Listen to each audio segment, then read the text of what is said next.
How to flip data upside down in Excel. Hi everyone, this is Kate here and welcome back to the channel, and in this video we will learn how we can flip your data upside down in your Excel. So without further delay, let's get started. So for example, in my Excel sheet here at top I have the alphabets, and under that I have this numeric value, and along with that we have the count for that value as well. So now to flip this data upside down, what you have to do is, first of all, you have to number each row.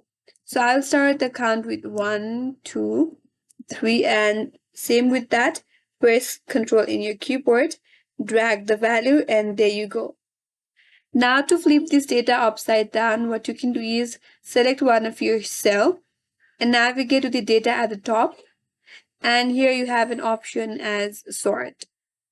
Click on sort. And here you have to select the column that you want to sort. You can select your column F. And here click on this drop down and hit towards largest to smallest. Click on OK. And there you go. Now your data or value has been upside down. Here I have my alphabets at the bottom and the number value at the top along with their counts. That's it. That's how you can flip your data upside down on the Excel. That's all for today's video. Hope this video was helpful, and if you're new to our channel, consider subscribing. Thank you for watching and stay tuned for more videos.